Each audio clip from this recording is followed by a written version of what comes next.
Hey folks, Josh here for another weekly business vlog. It is the month of February. Is it just me, or has, since probably the last like 2, 3 years, I feel like time has been moving faster? I feel like it's like a COVID thing. Anyways, February the 4th, 2024. Hope your week is going well. Hope your year's going well. We're already in the second month of 2024. Kind of crazy. But anyways, things have been going well on my end. Hopefully things are going well on your end as well. As you know, with these weekly updates, I like to give you some news, stories, you know, updates from my last week in business, talk about the books I'm reading, share some thoughts, all that kind of stuff. You know what I was thinking this morning? I was finishing a workout. This is a somewhat of a tangent, but it fits into a business update. I was finishing. I work out probably 3, 4, 5 times a week, kind of depending on the week. And I was listening to the Founders podcast, which I highly recommend if you haven't listened to it before. It's quickly become my favorite. As many of you know, I already enjoy reading biographies and autobiographies of entrepreneurs and business people. And this is basically the podcast version of it, right? I'm not sure if you've heard of the Founders podcast, but anyways, highly recommend it. I'm not affiliated, right? Wish I was. Anyways. And I was listening to an episode on Charlie Munger, and I was finishing, and I get back up, and I'm, having some water, making my coffee, and I'm like, damn, we are so advantaged these days. Now, here's an interesting, okay, so hold on, let me share my thought, and now I'll just realize that it can also be a disadvantage in some ways. But we've never had so much information and resources at our fingertips, right? I can wake up, I can start my day, I can go right down to the gym, get a good workout in, and the entire time I'm listening to an educational podcast about one of the maybe smartest and most successful business people of the last, century. And I'm just gaining all that wisdom while I'm working out before I even start my day, right? And it kind of made me think, and maybe this is a weird thought, I don't know. You guys can let me know what you think. And I was like, wow, we've never lived in an age like this where I can just click download within 10 seconds, the episode's ready, stick my AirPods in with no cords, and go work out. And for like 40 minutes, just listen to gold, like pure informational gold in terms of like life and business lessons. You know what I mean? Like 30, 40, and more years ago, they didn't have access to that kind of stuff, right? Like when Charlie was growing up, obviously they had books, which apparently he read a lot of, right? Charlie and Warren Buffett and all them did a lot of reading. But, when hopping on the bus, when hopping in the car, when taking the subway, when going for a walk, when working out, we can just have these earphones in our head or whatever, pull up a book or a blog or a vlog or whatever, and be intaking such valuable information.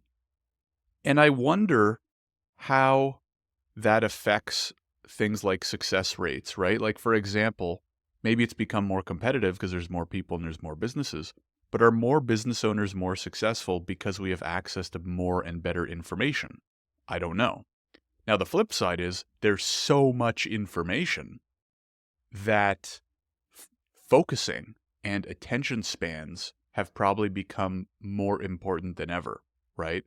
So again, if we go back to like Charlie, for example, when he was growing up, there were no, well, there were, but there were no like apps. There was no TikTok staring at him. There was no YouTube Shorts staring at him. There weren't all these crazy ads and stupid videos, right? There's a lot of great videos and podcasts.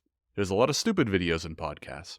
So I don't know. That's what I was thinking this morning, which was like, pardon my sip of water, which is like, if you're strategic about it and you make a conscious effort to ingest smart, helpful, intelligent, useful information, you can just learn so much, right? The other thing was I was listening to this podcast on 1.2, right? 20% faster. So within like a 30-minute workout, I'd basically learned like the key life lessons of Charlie Munger, right? Which is kind of crazy. Before I even sit down at my computer to start my day or whatever, whatever you're doing that day, if it's a weekend or a weekday, I've already ingested 30 minutes of incredible life lessons from Charlie Munger, right? Anyways, food for thought. I don't know. Maybe that's helpful, maybe that's not. But again, I think more importantly than ever, we also have to be aware of the opposite, which is so many people, I think the average is like people spend 3-4 hours a day on their phone. What are you doing on your phone? Are you scrolling through TikTok? Are you looking at Instagram? Are you fighting with people on Twitter, right? Are you going down Reddit rabbit holes that may not be so valuable, right? So again, there's so much at our fingertips, we just have to be careful with the tips of our fingers and how we are using them. Anyways, some deep thoughts there to start off the episode. Now, in terms of my week, it was a pretty interesting week. Why? Because it was much more of a product-focused week for me.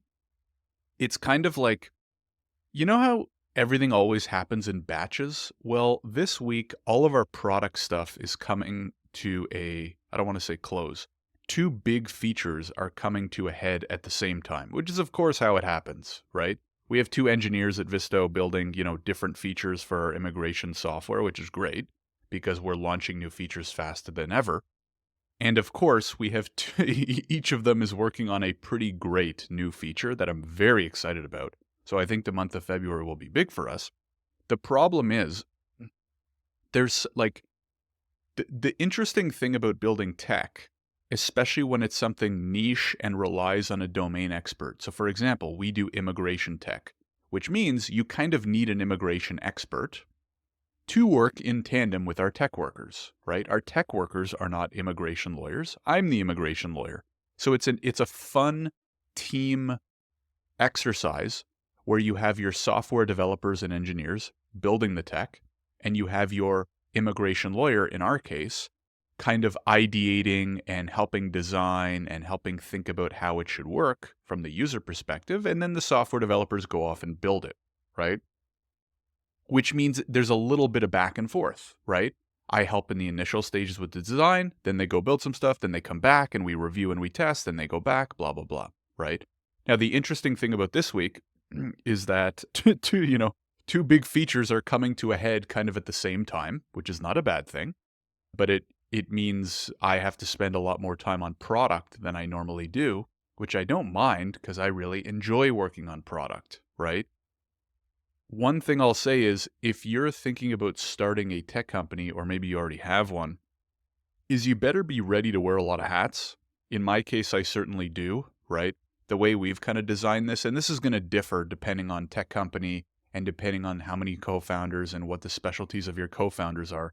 But my co-founder, Alex, pretty much handles all the tech, and I handle everything else, right? Well, Alex handles the tech and a lot of our customer support as well, which are two extremely important parts of the company.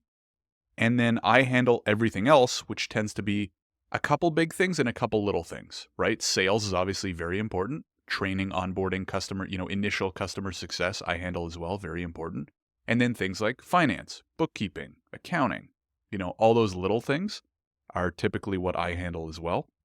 So switching between a lot of hats, but I love product. I really like working on product. So this week, because a few of these big features are coming to a head, it's been me spending a little bit more time on product than otherwise, and that's been kind of fun. So, yeah, I don't know. I still had decent amount of calls this week. I'd say about average to like a hair below average. If we look at like the average number of calls and stuff like that I do on a week-to-week basis, probably a right around average, with a significant more of my spare time being spent helping build and test the product, which is a good sign. I think we're going to have a very exciting month of February with these two big new features. I'm not going to mention them this week. Maybe I'll mention them in the next week or two as we get closer. There is the potential that one of them will even start beta testing next week, at which point I'd be more than comfortable sharing. But one of them we're trying to come a little bit, quote unquote, like out of the dark with, right? Like a little bit of a surprise and not talk too much about it ahead of time for probably obvious reasons. So anyways, it's fun. I like the multiple hats. I don't know about you folks, but I don't know if I could ever just work within one function, right? I don't know if I could ever just be in sales or in marketing or in product. What I kind of like is being able to switch gears and ideally manage multiple elements of the business, right? I love helping. I love doing a whole bunch of different stuff in a week, right? I love being able to hop on a product call and then immediately having to hop on a sales call and then immediately having to talk about customer success and then having to do the books for the month. You know what I mean? I don't love doing the bookkeeping, but as a CEO, I like knowing where every dollar is going in a company. This is probably a conversation we could have for an entire episode that I'm not going to go into right now, but I think it's extremely valuable for the CEO or one of the co-founders, doesn't have to be the CEO, to do the monthly bookkeeping, at least at the beginning, right? Now, maybe once you hit a certain volume, it's not worth your time and energy to actually do the bookkeeping, like to go into QuickBooks each month and do the bookkeeping. But I still do our bookkeeping every single month. And what that means is I know where every single dollar is coming from and where every single dollar is going to. And I find that that's probably a good thing as a co-founder, as a CEO of the company. And I find that it kind of helps me make better decisions when you know the numbers and all that kind of stuff. So anyways, that's kind of been my week. I don't know. Do you agree? Do you guys do your own bookkeeping even? The system I would recommend is use technology, right? We use either for Visto, I use QuickBooks, and for my professional corporation, I use Wave. In Canada, I don't know if this exists in the US or other countries. I think QuickBooks is like worldwide, but I use Wave because they have a pretty good free account, and my professional corporation, like there's barely any transactions, so I didn't really want to pay for QuickBooks because I'm cheap. So I really like QuickBooks, especially if you're doing relatively significant volume or you need stuff like payroll. QuickBooks makes that very easy. But for my PC, I use Wave, and they have a pretty good free account. And anyways, I'm curious, like, do many of you do your own bookkeeping? My system is I do the monthly bookkeeping using software, either Wave or QuickBooks. And then at the end of the year, you can just invite your accountant into your account, and they can review everything and prepare your tax return. I probably could do some of our tax returns. I'm too lazy, and I don't know. I don't want to figure it out. I'd rather just pay a professional. I think there's like a fine line between when it's time to pay a professional and when it's not, right? Bookkeeping, relatively straightforward. I put some music on, and within an hour, I knock out our monthly bookkeeping, right? As an example. Whereas I don't really want to teach myself how to do year-end taxes. And I think that one mistake or missing out on one opportunity, it more than pays for itself to use a proper accountant. So I do all of our books, and then at the end of the year, I just hand it over to the accountant, and usually it's basically no work for me at the end of the year because I've been doing the monthly accounting. So all of our books are up to date anyways. So anyways, that's my system. Let me know what your thoughts are if you have a different system or recommendation, but I would highly recommend doing it that way. Anyways, really quick, because I've been rambling here on a whole bunch of random topics. In terms of books, I finished last week Onward, the Starbucks book by Howard Schultz. It's called Onward. I recently discovered, because I posted about it on LinkedIn, I didn't know he's got other books too on different parts of the Starbucks journey. So this book that I read, Onward, is basically about a narrow point in time between 2007 and 2010-ish, where Schultz went back to, or came back, or at that point, went back to becoming the CEO of the company. He was the CEO and founder of the company. Then eventually he kind of, I guess, like half retired and became chairman. And then the company was going through some very tough times. So he came back to being CEO to kind of quote unquote rescue the company. And it was a really good read. It's an autobiography, so it's written by him or from his perspective. And I learned a lot as a co-founder, business owner. And especially if you're in leadership or management or strategy and stuff like that, I think you'll really like the book.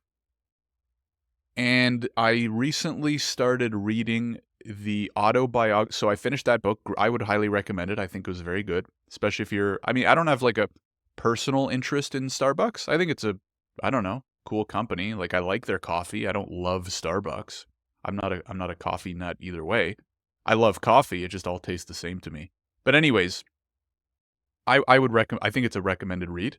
And what I started reading was I gotta look up the name now, the autobiography of Lee Iacocca, who is the former president of Ford and, I believe, Chrysler. I haven't got to that part of the book yet. But basically, yeah, it's called Where Have All the Leaders Gone? No, is it? I think that's another one. Iacocca, an autobiography. That's just the name. Yeah. Iacocca, an autobiography by Lee Iacocca with William Novak. I guess was like the ghostwriter or what, I don't know. Whoever the heck helped him write the book. Anyways, he was formerly, the president of Ford, and then I think becomes the president or CEO of Chrysler. I haven't got to that part yet. It's a really good book so far. I really like it. I'm probably 35-40% of the way through. I like his writing style, and I'm at the part where I don't want to ruin anything, but like, I guess about the first third of the book, maybe closer to half, is about his experience at Ford, and now it's probably going to shift over to Chrysler. But so far, the part at Ford has been very interesting, just kind of seeing the inner workings and how he worked his way up and the drama and anyways, I don't want to ruin anything, but I really like the book so far. I really like the writing style. It's easy to I would call it a very easy read, and it's interesting and certainly keeping my attention. So I don't know if I'll have it finished by next week. I might. I'm reading it at an above average pace, I would say. So anyways, I should have it done within a week or two for a full review, but I've definitely been enjoying it so far and would highly recommend it. That is where I'm going to wrap up for this week, folks. Thank you very much for tuning in. If you are watching on YouTube, if you could like the video, and hopefully you're subscribed by now, would really help promote the show and help with the algorithms and all that fun stuff. If you're listening to the podcast, if you can just make sure you're subscribed or leave a 5-star, all that stuff really helps as well. Hopefully you enjoy. If you have any feedback, by all means, please let me know. I love getting feedback. Are you liking it? Are you not liking it? Ways I could improve, topics you'd like me to talk more about. Anyways, let me know, especially on my Substack. If you're not already, check the link in the description to my weekly Substack. That's probably the best way to get in touch, right? Because if you get my weekly Substack every Monday morning, where I send out a story, a lesson, and what I'm reading about, right? I talk a little bit about that stuff too.